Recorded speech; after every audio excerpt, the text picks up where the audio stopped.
დილით ვიყავი პროდუქტების შესაძენად გასული მაღაზიაში მოკლედ რა. და რო ვიყიდე ეს ყველაფერი, რაც მჭირდებოდა და გამოვედი გარეთ, მაღაზიასთან გვერდით იდგა ახალგაზრდა ბიჭი თუ მამაკაცი რა. ხა ესე ვერ მოვახდინა რა ამის გარკვევა, რომელი უფრო იყო. მოკლედ და მოწყალებას ითხოვდა. საკმაოდ ცუდი ამიდია დღეს ქუთაისში არის ყველაფერმა აქაურობისთვის მოიცალა, წარღვნა ქარიწვი მე რა ვიცი. და მოკლედ თანხა მივაწავდა და რო არ მომხედა, ამომხედეს მეტად ამბობ რა იჯდა. თორემ მე მაქსიმუმ ბოშმა მომხედოს. ხოდა თანხა რომ მივაწავდა და მადლობა მითხრა, გამახსენდა რომ ეს სახე, თვალები და ჰაბიტუსი აქამდე მენახა, ანუ და ესე შუზე მაწერია, რომ ეს კი ვინ ახარ, საიდან გიცნობ, თან ცოტა უხერხული მომენტი იყო. ის ფულს მაძლევს, მეც ესე მიცემული მოქვს, ფულს ხელს არ უშუებ, განა იმიტომ რომ მიცემა არ მინდოდა, უბრალოდ ფიქრობდი, ანუ საიდან მეცნობოდა ეს ადამიანი, ამაზე ვიყავ კონცენტრირებული და ესე ვართ და ანუ ცოტა ხანი გამომოწდა და მადლობა და მასკი არაფერს.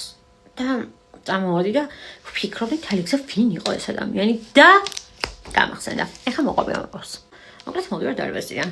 საკმაოდ ცივდა მაშინაც და როგორც კი ტრანსპორტი მოვიდა, ეგრევე ავედი. ეს ხო დაუწერელი კანონია, რომ ტრანსპორტში ყველა წინ დგას, ანუ ეჩქარებათ, არ ეჩქარებათ, მალე ჩადიან, არ ჩადიან, ყველა წინ დგას და ლამის რო საჭეს დავაჯდებით მძღოლს, მე აღარ აჩერებს, იმიტომ რომ გონია რომ უკანაც სავსეა და მოკლედ და მე ეს გავაპე ეს ხალხის ნაკადი გავედი და მეთქი თქვენ აქ დაიხოცეთ, მე უკან გადავუვისუნთქებ. გადავედი და უკან სავარძელზე ისხდნენ სამი ბიჭი და ერთი მოხუცი ბებო. და ნუ ბებოს მუხლობთ ეს შუაში დავდექი ხელი მოვკიდე და გავარეს. ჩემი ყურადღება მიიქცია ამ ბებოს ასაკმა განსაკუთრებით, იმიტომ რომ საკმაოდ მოხუცი იყო და თან ეძინებოდა ესე ესე დაყვებოდა ტრანსპორტს მოკლედ რა. და შევნიშნა რომ ჯიბეში ედო ალბათ პენსია იყო ეხა მხილა თანხა საიდან დაქონდა მოხუცი, ანუ კარგად მსხვილად შეკრული ეს ფულით რა, რეზინით შეკრული თანხა ედო და ეს ბიჭები საკმაოდ დაინტერესებული იყვნენ ამით. ხო და ანუ ესეც ცდილობენ აშკარად, მე იქ ვდგავარ, ანუ ხედავ თავზავად გავარ ამ ყველაფერს, მაგრამ არ მიიჩნევენ ტიპები, ანუ საერთოდ და ცდილობენ რომ ბებოს როცა აი ეს მომენტი აქვს, ამოაუღონ ეს ფოლი რა. ხო და მე ხც მამნერვილა. ეხლა როგორ იყო? სულ მესმოდა რომ ანუ ხა 90-იანი ვინც გავიზარდეთ და დავიბადეთ და ასე შემდეგ, რომ მაშინ განსაკუთრებით როცა იყო ეს ხელის ქურდობა, ესე მესმოდა, მე არ ვიცი ხა სწორად ამბობ თუ არა, უბრალოდ რაც მესმოდა იმას ვამბობ, გვაფრთხილდა რომ ანუ არ თქვა არსად და ბრიტვები დააქვს და დასახეზე დაგისვამენ და რაღაცები და ანუ ეს ყველაფერი რომ მესმოდა, სტრესულად მქონდა რა გონებაში, რომ არაფერი არ უნდა ვთქვა, თუ რამეს დავინახავ, იმიტომ რომ ვიღაცამ შეიძლება უბრალოდ სახეზე ბრიტვა დამისვას და დამამახინჯოს, მომკლას ან საერთოდ და მოკლედ რა, ამ ქაოსში ვარ ეხლა, თან ამ ყველაფერს რომ უყურებ და ვფიქრობ და რადგანაც ესე ვერ ვყვირი ახლა რომ აი რა შოებით თქვენ, ვცდილობ რა იმ მარშრუტს თითქოს რომ გადაუხვეს, გააკეთეს დაბეჯახო ამბებს, რომ გავაღვიძო, რომ შეისწოროს რაღაცებიდან, თუნდაც ამ ჯიბებში ხალი ჩაიყოს და ეს ფული ჩაწიოს და მოკლედ აი ამ თემაში 1, 2, 3-ჯერ გავაკეთე ეს და მიხვდნენ ეს ბიჭები მოკლედ რა, რასაც შვებოდი მე. და მეოთხეთ რომ ესე ცდილობდნენ რაღაცა ბებოს მოვკიდა ხელი რა, ანუ სადაც ამ ჯიბეში ამან ხელი ჩავიყო, იქ მოვკიდა ესე ხელი და ბებოს ვაღვიძებ, მაგრამ ამას არც ვუყურებ. მეთქი გაიღვიძე, ხო არ ჩადიხარ თქო რა. ხო და გაიღვიძე ამ ქალმა და გასწორდა ესე ჩაიყო ჯიბეებში მართლა ხელი და ეს ფული შეინახა და აი ხო. ანუ ერთ-ერთი ბიჭი წამოხტა უცებ და ანუ რაც მითხრა, მოკლედ ხარ არ მინდა და სერიალებში მიახავს მსგავსი რაღაც დედასკაფისებით მეტი არსად ცხოვრებაში. აი ასე ხელ უკვე მაქვს ცეცხლა. აი ასე ჩამანათა სახელში.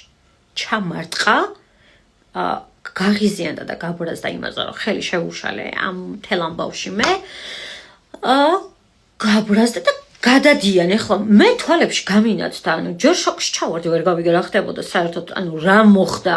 ამას ვერ დავეწე ვერც ემოციურად, ვერც გონებრივად, ვერაფრით ვერ დავეწე ამ ამბავს და ინერციითაც ეხლა რომ კაცი იყო დამარტყა, ანუ წავედი იქეთ, რომ ჩავიკეცე იქეთ მხარეს, ჩემს უკან ვინც იჯდა, რაღაც ქალი იჯდა, რომის კალთას ჩაუჯექი მე მგონი.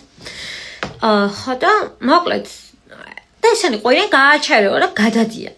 ხო, ესე იგი, ჩვენ ხო საკმაოდ უკან ვიყავით და ბევრი ხალხი იყო, ანუ ასე უთო ვერ გაიქცევი ადამიანი, ხვდები ასე და გავარდე ვიღაცას დაარტყე და გაიქეცე, ანუ მთელი გადასვლები გაიწიე, გამატარე და ეს ხალხმა დაინახა.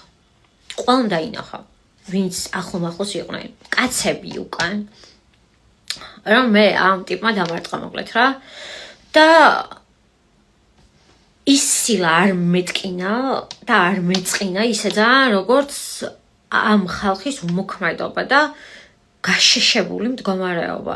სანამ ეს ბიჭი სიტყვაზე გადავიდოდა წინ,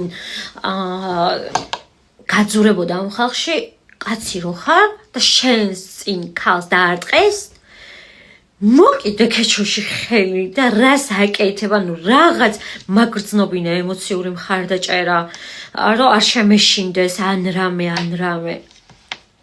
ანუ ნული რეაქცია აბსოლუტურად.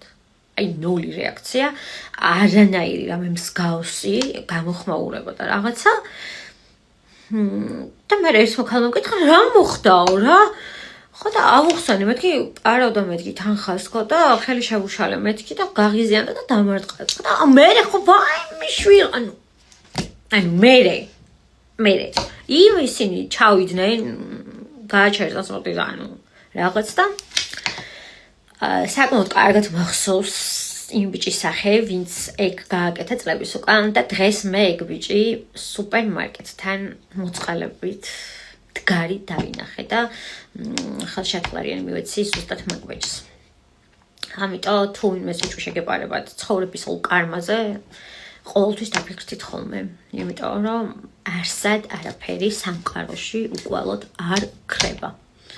მე რა თქმა უნდა სახე მომირჩა და არც არაფერი არ მომსვლია ისეთი, მაგრამ ყოველთვის როცა ამ ამბავს ვიხსენებ, ძალიან ამაყევარ საკუთარი თავით და სიყოჩაღით რომ არ შემეშინდა იმ წუთას და ძალიან გულნატკენი ვარ იმით, რომ ადამიანები მეტწილად არაფერს არ გააკეთებენ არასოდეს შენს დასაცავად.